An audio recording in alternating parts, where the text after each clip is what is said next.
This week on Quadriga, no future. Can politics think long-term? Sustainability is a popular concept. It's applied to problems as diverse as global warming and climate change, the demographics of aging, and its related health concerns. Energy supply, and even economic policies. But there's a major hurdle when it comes to tackling long-term issues like these. In democracies, politicians come and go at the whim of voters, and most don't want to risk lower popularity ratings in trying to address tomorrow's problems today. That would endanger chances of re-election, because most voters also think in terms of their own short-term self-interests. Can the world's democracies achieve true sustainability? Your host this week, Melinda Crane. Hello and welcome. It's become almost fashionable to say that political systems, non-democratic systems like China's, have a comparative advantage when it comes to long-term policy making.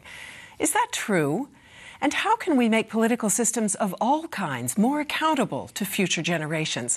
Those are some of the questions that we want to talk about today on Quadriga with three journalists who, each in his own field, have done a lot of thinking about how we can get the politics we need to have a better future.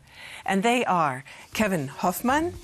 He is business correspondent for the Berlin newspaper Der Tagespiegel, and he specializes in the fields of energy, raw materials, renewables, and electricity.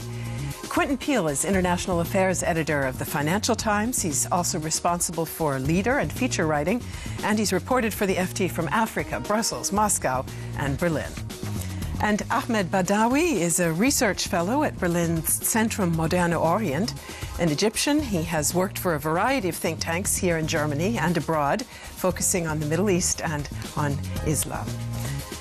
So welcome to all of you, and because this is our first show of the new year, I hope that you will humor me in taking a rather philosophical look at our subject today. Quentin Peel, I recently heard an esteemed German anthropologist say that he doesn't believe human beings are capable of thinking beyond the generation of their grandchildren. So is short-termism, as it were, inbred, do you think? Is it simply an inevitable human attribute? I think he's probably right, yeah. I certainly can't think much beyond the generation of my grandchildren. I think we're doing quite well if we're thinking that far ahead. I think what worries me is that we've got into a whole psychology where we don't think beyond our own generation and aren't even thinking about our children's life or our grandchildren's life, and therefore we're taking decisions, whether it's on the climate or it's on borrowing money or whatever, that is going to affect our grandchildren very radically, and we're not actually worrying about that anything like enough. Do you think it was different before in some earlier time, and if so, why? What has made us so short-term, so focused on the present? I think if you go back several hundred years, say, you had such a divided society. I imagine at the bottom of society, people couldn't think very far beyond the end of the year. You know, what about the seasons and so on that they were... But then life didn't change very much. And at the top end of society, yes, okay, kings and barons and all these people might plan their estates or try and conquer their empires. I don't think it was, if you like, they weren't thinking sustainability, they were thinking power and quite short-term in their own lights. But what's changed, of course, is that the technological process has so accelerated that we're capable of dramatically changing our environment for generations ahead, and we don't know the consequences. And after all, take the advent of nuclear energy or nuclear weapons as a classic example. Here is a form of energy that has consequences for 10,000 years ahead, and we're using it just to keep ourselves warm and with electricity for today. The implications of such technologies and of resource depletion were one of the main subjects of another major thinker, Dennis Meadows, who wrote the book Limits to Growth exactly 50 years ago, in which he predicted that industrialization, resource depletion, environmental degradation would all result in a catastrophic scenario in which the entire economic system of the world would collapse sometime toward the end of this century. He's just been here in Germany, and he says he believes that his worst-case scenario is, in fact, coming true.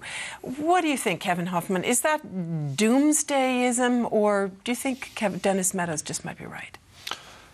There's a little bit of doomsday in this point of view. Of course, we had the catastrophe of Fukushima last year, and we will in the future have catastrophes related to power generation. But in the end, we need to find some way to keep societies running, to keep economies running. And so, yes, there will be hazards, there will be catastrophes, but I'm optimistic. There always will be a way that we can, find solutions for that and go on. Obviously, we don't know how we will generate power in maybe 20 years. There are lots of ideas and about technologies, for instance, but we can't really tell what will be the most dominant technology, and I don't think that's too bad. So why should we know today? You say you're moderately optimistic, but if you look at the climate negotiations, the CO2 negotiations, which just have been utterly futile so far, how can you really maintain that optimism? Well, we saw the end of last year in Doha, the conference, which really didn't work out from the delegates from countries that wanted to go ahead in this whole climate topic, said in the end, well, we need to find some other mechanism to discuss these topics. But the truth is, in the end, that there will be solutions found to tackle this problem, but that will only be possible if saving CO2 emissions will become a business case. So there are some initiatives that try to make money with, putting CO2 emissions somewhere, to sell them, to put them underground, to do whatever with them. And if you can earn money with that, if there are business models, that will do much more for climate change than any political debate or conference like in Doha.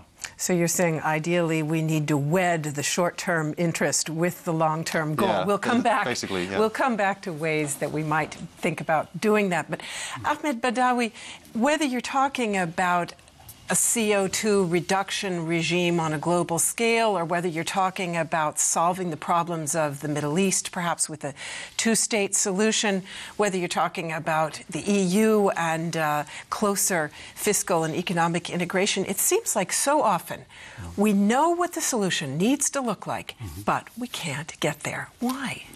There are no incentives for politicians and for others who are working on these problems to come up with sustainable solutions in practice. In theory, all these problems have solutions, of course. You've mentioned the Middle East conflict. It's been solved many times over. Identifying a problem is one thing, identifying its solution is another. Implementing the solution is a completely different matter altogether. Implementation runs into vested interests, runs into entrenched patterns of thought that are very difficult to change sometimes. Innovation is risky by nature. Moving from where we are now to a future that is not very well defined is something that puts a lot of people off, especially people who have power, who have interests. And this is why for so many problems in the world, we know the solutions, we know what the solutions are, but we just don't have the political will or the capacity to implement them. And can I come in on that? Because so many of these problems are complicated, not actually by failing to think maybe hundreds of years ahead, but by being burdened by hundreds of years of past history, where people are totally locked into actually still behaving as if they were 1,000 years before, with the ethnic conflicts and all of these things that are built up over centuries. So in trying to find solutions, we're just as much dealing with a huge burden of the past as failing to think about the future. I had asked Quentin a moment ago ago, has it always been this way, or do you think that people thought longer term in the past? And I'd like to know from the two of you as well, do you have good examples? Do you have perhaps somebody in mind in recent history or longer term who did act in the responsible, sustainable, long-term kind of way? Anybody think of a counterexample? I mean, the whole birth of the green movement, actually, in Europe is surely something that fits into this picture. Suddenly you had young people, on the whole, coming out and saying, we're fed up with the political process that's been going on in, left, right, squabbles between parties without a longer-term vision. We want a longer-term vision. Now, one of the challenges for the Greens now is, in a way, to adapt their politics to the reality. They've now become a political party just like all the other ones.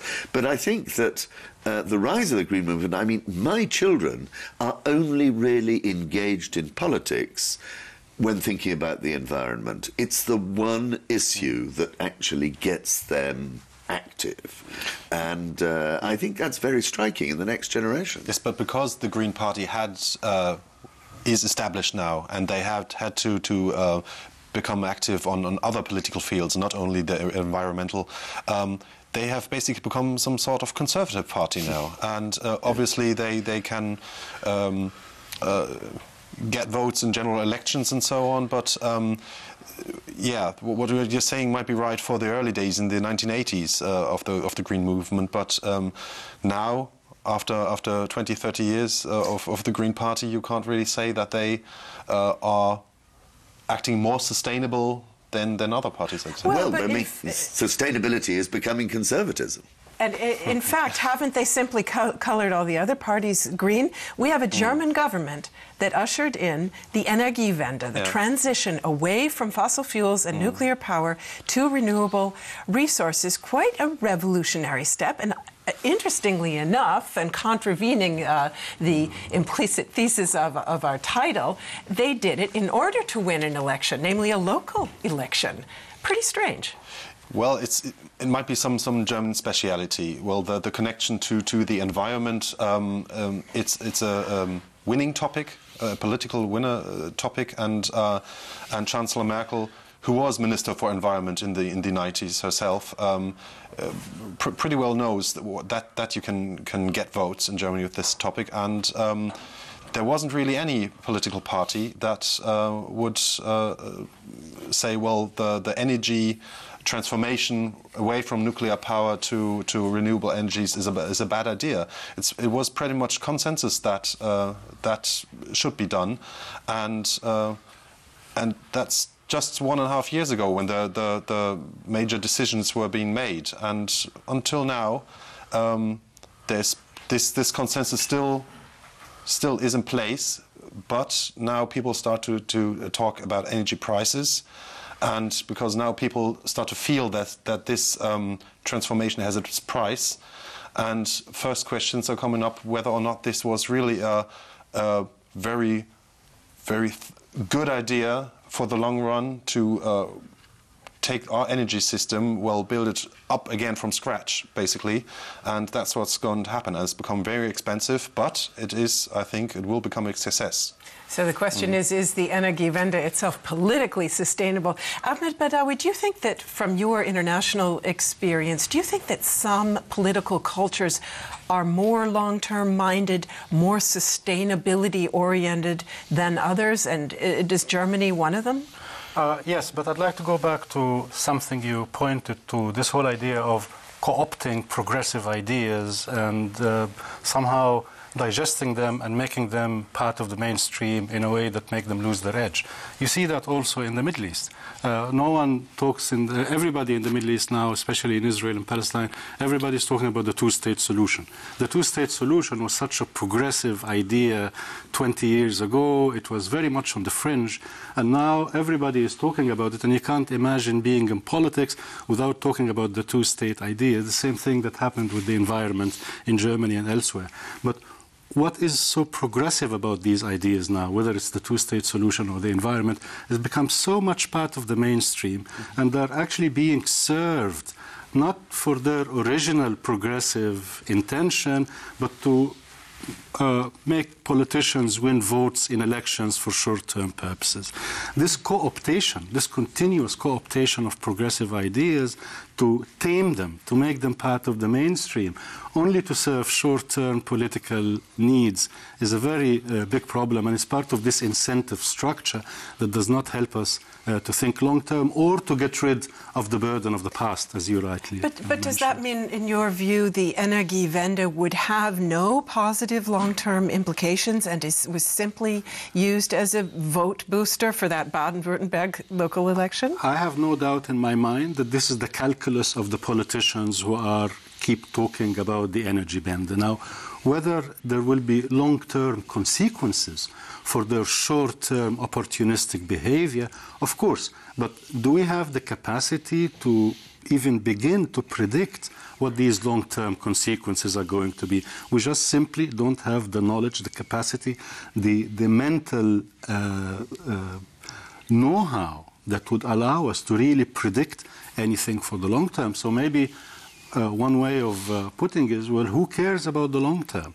Maybe it's good enough that we just think about the short term and make sure we survive the short term, and then the long term can take care of itself. Quentin Peel, staying briefly with the Energiewende in Germany, the German government just before Christmas issued a report in which it praised the progress that it had been making. Perhaps not too surprising, that would fit in with Ahmed Badawi's contention that it's all about short-term opportunism. But everybody is aware that energy prices will be going up this year. What do you think? Is the Energiewende sustainable politically, and will it have positive long-term consequences? I think it's a fascinating question, which is to which we don't have an answer. The Energiewende is very popular democratically. That's to say, let's say 70% of the German people think it's a damn good idea.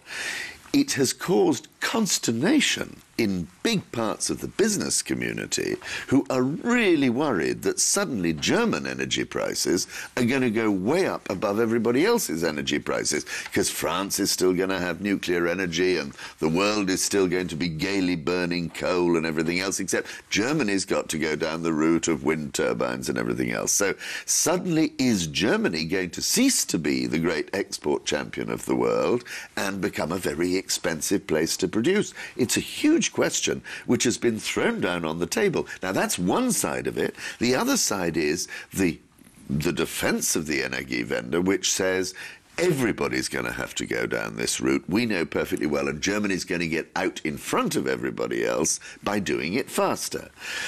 And I don't know, I drive across Germany these days, driving from Berlin all the way to London, and you see wind turbines everywhere. When you get to Britain, there are practically none. They've done nothing to go down this route. But we are transforming our landscapes, we're transforming the rural environment we live in a way that many people actually find equally disturbing. They don't like these huge, great wind turbines churning away in their backyards and so on. So we're taking very radical decisions, each time with a technology that is still quite unproven. Kevin Hoffmann, is the problem less democracy, perhaps? We did see a democratic German government embark on this massive change. Is it less about democracy than it is about globalization, ultimately? As Quentin just pointed out, German companies are going to have to compete with companies from other countries where energy is still cheap. And that may mean a loss of jobs, a loss of growth in Germany. Are we ever more constrained by globalization and by the fact that we are all locked in with each other across the planet? Well, I don't really think. Well, it's some kind of myth that energy prices are too high in Germany. Well, just the report you mentioned hinted that the GDP. Well, that for example, this economy needs to bring up 2.5% of GDP for electricity, which is not more than in the year 1991. So it really is a myth that energy prices are going through the roof in Germany and that competitiveness is becoming a problem. I don't really think that is going to happen. The individual consumer's feeling it. I mean, I've seen my electricity bill come through the door and it's warning me that the price is going to go up about 12% next year. Yeah, well, that's for consumers in the end, and the policy will have to find a way to tackle that problem. But the industry really doesn't participate in this whole process. They've got an opt-out, don't they? If they're a big industry, if they're manufacturing autos, for example, which is a backbone of the German economy, they still get their power pretty cheaply. Yeah, and I would say that there are a lot of chances in the Energiewende for German companies, for German industry. There is a whole process of renewing the whole industry because it has lots of implications. There are not only those energy consumers, but there are companies that build these machines, these wind turbines, well, solar panels is a very special problem because that's one of the cases where Germany and its greatest competitor, China, are rivaling. The Chinese companies now are much better doing this whole solar business than the Germans started it, and the Chinese doing better just because of the economy of scale. Germany's now moved into success in producing the machines that coat the solar panels. Yeah, they're doing so. Yeah. Then let me pose my globalization question again, and including with reference to a country like China. Ahmed Badawi, to what extent in the global system that we live in now, can one country go it alone on long-term policy making, whether it's energy or in the environment or another field? Does globalization mean that it has become increasingly difficult for policymakers, even well-meaning ones, to act long-term because of the competition that they face elsewhere? Of course, no country can think long-term when all other countries are not thinking long-term. It will simply be punished. It will be punished by the market. It will be punished by automatic forces that no single country has control over. The globalization simply means that we have to start thinking in terms of scaling up our political systems. It will become more and more necessary for this one single global political economic unit to have single structures, to have single decision-making powers. We're beginning to see this happening very slowly now in the area of global economic integration. There are global institutions now that are taking a holistic view of the world, and very soon there will be no other option but to develop the political structures, global political structures, that would allow this single unit to be governed in a more efficient way. Wow, Quentin Peel, a united economic nations? Very difficult to create. And what we've been seeing in Europe is the tension that exists between, if you like, the democracy at national level and the democracy at European level, or indeed the competing democracies at national level. So let me give an example of the Eurozone crisis, where it is a genuinely democratic view in Germany that too much money should not be paid to bail out the Greeks or the Spaniards or the Italians who've got into debt. But it's a genuinely democratic view in those countries that they actually need more time, need more money to, get back. Otherwise, they're going to fall apart socially. So you've got a real tension between what Germany wants democratically and what they want democratically. How do we reconcile this? We try and do it in the European process. A great model, if you like, for this global you bring it together. God, it's complicated. I mean, 27 heads of government getting round the table and we scream at them as journalists for not taking decisions and so on. It's a long, slow process. And what I just want to... And the markets are... Yes. Very, very quick. They work in milliseconds. That's the point I want to bring up. It's not democracy that's too short-term. It's very often it's the markets, which barely think beyond next week and a quick turn of profit. So and they become self-justifying and pro-cyclical. They actually, when they're speculating, the speculation just adds and adds and adds, and we get these rushes in the market. And the political process is not too quick, not too short-term. It's too damn slow to deal with the problem. But we can't let ourselves become hostage to those markets, can we? I've actually found it somewhat encouraging to see the EU say, we move at our pace. Yeah. We're doing this as we can with the systems that we have. And, you know, let the markets go to hell. How should a politician compete with a computer on Wall Street? So, well, that's not going to happen. Otherwise, you could let political decisions be made by computers, and we certainly didn't want to do that. So. But it's a real dilemma, because the markets are, if you like, the oil in the wheels of the global economy. They're what makes it, and they've become extraordinarily sophisticated, excessively sophisticated at doing this sort of micro trading and so on, this hyper trading, which is absurd, really. So we need, the crisis has shown us, a much greater degree of regulation and transparency of those markets. But at the same time, I don't think we can say we manage without the markets, because, as I say, they're the grease, they're the oil that keeps it going. I think this is the real tension. It's not a tension between democracies, it's the tension between democracy on the one hand, or politics, and the kind of efficiency that is required by a market that is not necessarily democratic, is even anti-democratic at times. How can we deal with this tension? It's something that the founding fathers in the United States have managed to deal with relatively well in the form of the Constitution that somehow dealt with this tension between efficiency and freedom. Now, how can we deal with this tension now on a global scale? There has to be, I totally agree, there has to be regulation of the markets. Free markets on their own will only make things worse. They're very much short-term in terms of the behavior of markets and market agents. Without political regulation of these mad markets, then we can only expect trouble. One of the links, of course, between the markets or the force of economic interests and the policymakers is lobbies. Do we need better control on lobbies? And is part of the reason that we've seen this massive expansion in short-term opportunism due to the power of lobbies, Kevin Hoffmann?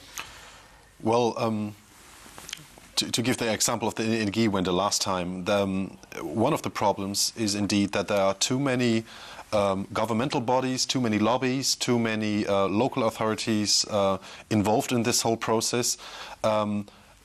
They are part of the problem that energy prices are going up, because the lobbies very strongly pushed for more subsidies for solar power, for instance, and yeah, that's part of the problem. Lobbies have a certain, they are somehow legitimized to taking part in the political process, I think, but it's taking overhand. You can see that in the United States, you can see that in probably every Western country.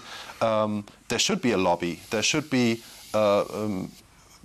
some people who have interests in the background from companies or from social institutions. Why not? But the power has become so big that they really they stop politics from going on.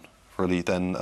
Or do we need a system where we just make it easier for everybody to be a lobbying group, and therefore you get a better balance of lobbying? The problem is when you get excessive power. I mean, the extreme example is obviously the US system rather than, I think, the European systems, where the lobbying, for example, of the gun lobby in America or of the pro-Israel lobby in America, these are fantastically powerful organizations, and nobody gets a look in against them. In Germany, it is more balanced. It's more formalized. The whole process of lobbying is, but then down on the ground, one does worry that actually there are a lot of personal interconnections and relationships which work very powerfully in Germany too. In the US, of course, it's the campaign contribution system. And again, we have a situation where everybody knows that link. Everybody knows that this has given the lobbies tremendous force and power, and yet nothing changes. Yeah, it is. But I'm wondering, Ahmed Badawi, you've done research on the political economy of policymaking. Won't policymakers at some point be forced to internalize the adverse consequences of their behavior? Doesn't there come a tipping point, maybe, for example, right now in the U.S., after the terrible, terrible attack at the Sandy Hook School in Newtown, that suddenly it puts the National Rifle Association into a position of visibility that it perhaps hadn't had before, where policymakers say, ooh, this is getting ugly. We're going to have to break our association with this massive lobby. Or is that wishful thinking? No, of course it happens. With every crisis, you get a possibility for a breakthrough. And then politicians internalize this, and then they come up with solutions. But then with time and over time, people forget the original crisis. Things start getting better, and things go back to business as usual until the next crisis. And this is how we continue. We just muddle through, and politicians learn to muddle through. And with every crisis, there's a possibility for a solution, and then the crisis goes away, and then business as usual until the other crisis comes. This is just the way it is, and it will probably continue to be like this for a long time. There will always be unanticipated consequences for our behavior as human beings, whether in the family, on the level of the family, or the level of the state. And with these long-term consequences, we just learn to deal with them whenever crises arise. But if there's no crisis, things just continue as they are. And I think we've got a very interesting situation in Germany today. We have at the head of government in Germany a person who is a fundamental scientist, a physicist, Angela Merkel. And she is somebody who really does quite like to think long term. I mean, she said towards the end of last year, 3 big themes for next year. 1, resolving the Eurozone crisis. We can only resolve it with really fundamental long-term reforms. 2, the Energiewende. This is a huge change for Germany, and so on. And 3, the demography of Germany. Another fundamental challenge to Germany. Now, Can I just add on that point? I find it very interesting. You're probably talking about the party convention that was held recently. And she said demography is going to be a challenge as big as globalization for us, and we need to start thinking about it. Absolutely, because all the countries of Europe have aging populations. Aging populations with more and more old people. I know it myself. I'm coming up to my retirement age. And a shrinking workforce. And another study that came out in Germany recently showed that German women don't want to have big families. Absolutely clear. They find it very difficult to get the balance right between work and family. So, you know, on the whole, German mothers don't want to have more than 1 or absolute maximum 2 children. And so Germany is slowing down like that. These are big, big issues to deal with in the long term.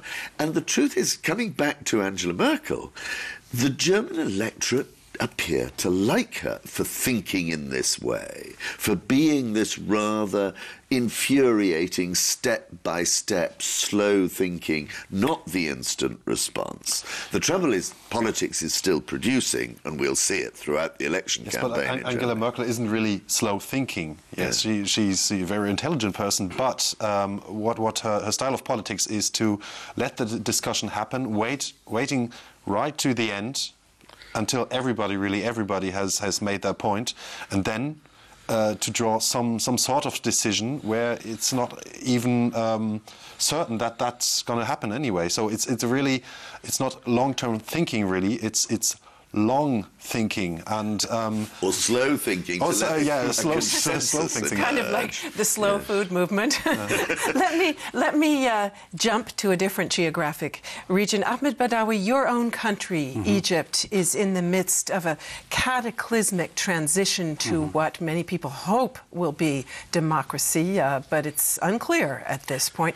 Do you ever watch what's going on there and ask yourself, in view of your own knowledge of the way that democratic systems work, whether all the trouble and all the bloodshed is really worth it, and whether a democratic Egypt would be in any better position to solve its problems and address regional issues than the old autocratic Egypt of the Mubarak time?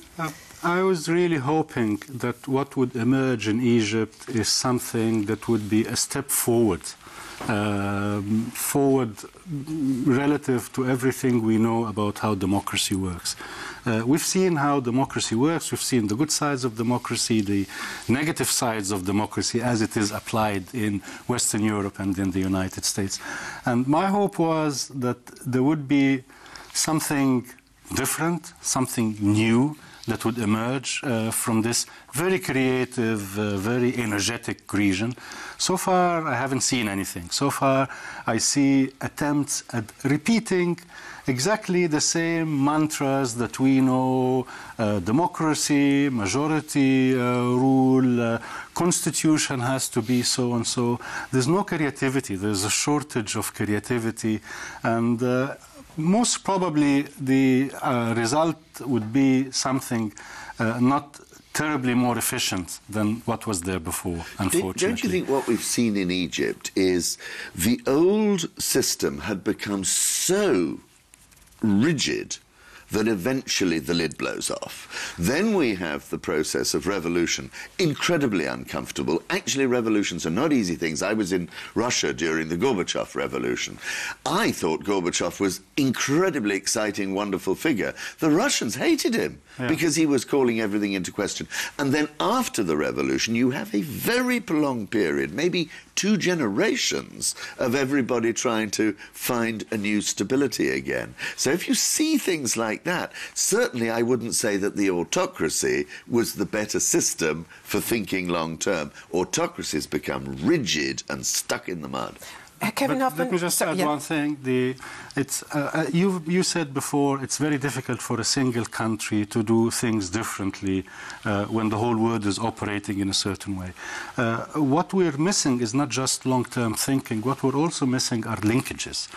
What is happening in Egypt, what is happening in Israel and Palestine, what is happening in Greece and in Spain and in the United States, these are all symptoms of underlying similar structural problems in the world as a whole. It will be very difficult to see a better, more efficient system in Egypt, whether democratic or autocratic, when you have the regional constellation in the way it is right now, and when you have the global political economic system in the way it is right now. Everything is interrelated, and you cannot see positive changes in one place unless we start thinking that the whole system must change first. Kevin Hoffmann, at least in the environmental area, it is sometimes maintained that China, an autocratic system, is in a better position to simply decide something by fiat and have it carried out. For example, China could say overnight, we're going to go to zero emissions in all of our biggest power plants, and it would happen. I'm not quite sure. Is that naive? Yeah, I'm not quite sure about that. Well, they certainly have their 5-year plans, and even on environmental and problems and power generation, and they pretty much seem to work out. They have programs for the solar and wind industry, which is emerging, but I don't think that the Chinese regime, I would like to call it that way, could say, well, next year we're going to zero-emission economy. That's not going to happen. Each and every week, one coal-fired plant is going to the grid in China, and they can't subsidize that by any means. They seem to be quite effective with their decisions, but actually I prefer to live in a really democratic, constituted country and not in China. Despite of all their success in economic questions. You also mentioned, Ahmed Badawi, earlier, vested interests. Yes. I suppose that ultimately in China, corruption and vested interests play the same kind of a role that the lobbies do in our democratic systems. Exactly. I mean, autocracies, that doesn't mean that they are operating independently of everybody in society. They just have a different type of interest that they try to appease. Now, going back to what you were saying, I mean, we've seen in Europe the birthplace of democracy in Greece, when the democratically elected government was behaving in a way that was not acceptable by some constituency. The decision was made that this democratically elected government can no longer stay in power, and we bring a government of autocrats and bureaucrats and technocrats, and the same thing we've seen happening in Italy.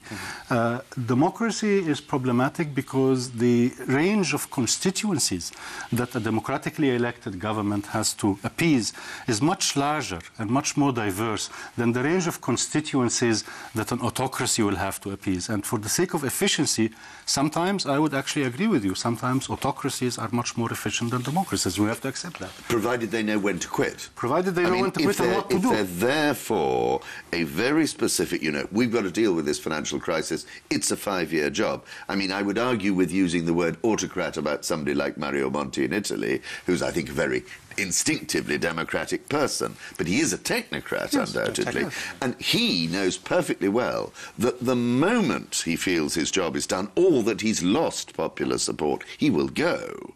And so I think that's, on the whole, a very positive thing. The problem with autocracies and dictators is they don't know when to go. They hang on far too long, and it becomes like Brezhnev in the Soviet Union, where era of stagnation, the whole society had come to a total standstill. So we're back to Winston Churchill, really, saying democracy is not a very comfortable system, but it's the best of a bad lot. Let me pick up on the idea of technocracy and efficiency and ask, before our show ends today, are we perhaps underestimating the role of human ingenuity when we look perhaps so pessimistically at the idea of long-term thinking and sustainability? Kevin Hoffmann, isn't the fact that when things get tough, human beings begin to innovate, human beings become inventive, human beings mobilize, and isn't there at least a hope that we could do so when the myriad problems that we've been talking about actually reach the point at which we're compelled to take action?